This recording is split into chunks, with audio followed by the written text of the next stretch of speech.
Now the water pump on the Powerstroke 6.4 is it's a high volume pump.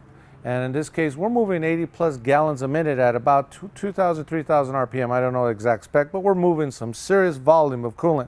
Please note, we're actually running coolant through 2 EGR coolers and all the subcooling that we need around the engine block and cylinder heads. Now, you're going to read articles and talk about the water pump. First of all, it's a composite style of wheel or impeller wheel inside the water pump that moves the coolant. Now, with that said, you got the water pump, you got the impeller wheel, so much pressure that on one side you're pressurizing, but the other side you're generating a low pressure. That low pressure can actually cause cavitation. What it simply means in general talk is that we're actually boiling the coolant. By creating such a low pressure on one side of the water pump, we're dropping the boiling point of the coolant to the point we actually boil it. Now, think about silica for a second, because one of the key additives we put in coolant is silica. Well, silica is sand, many people might interpret that, and in this case, have we not seen the 6 liter and the 6.4 with sand in the cooling system clogging those oil coolers? I'll leave you to think about that one. But let's go back to the water pump.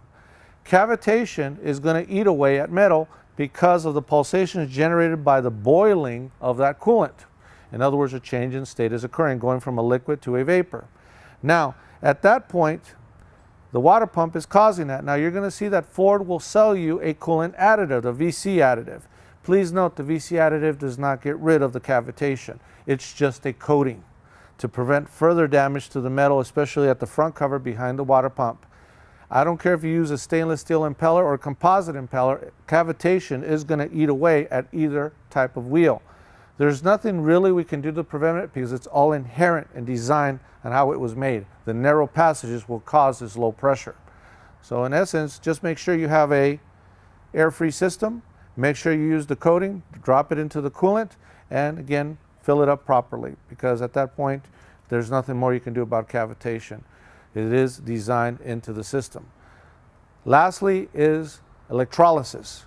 When we see aftermarket companies selling you radiators and we see premature aluminum radiator or heater core failure, a lot of it is electrolysis. How many of you have thought about to actually put a voltmeter in the coolant in the degas bottle and ground the meter and see if you get anything greater than a volt? If you have any voltage, in my opinion, or greater than a volt, that's telling you got electrolysis.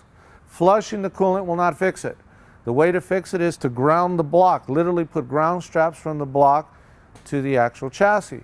We have the habit here in the shop that if we have a failure on a heater core, what we do is we actually, before we install the heater core, because Lord knows it's a lot of labor to do a heater core, and what we do is we ground or literally just weld a wire going to the outlet of that heater core and send it to ground to give electrolysis a place to dissipate itself. So in this case, that helps to reduce acidity levels that will actually erode or corrode away those aluminum radiators and the heater cores as well. So proper maintenance, proper electrolysis check, no air in the cooling system will give this cooling system a longer life.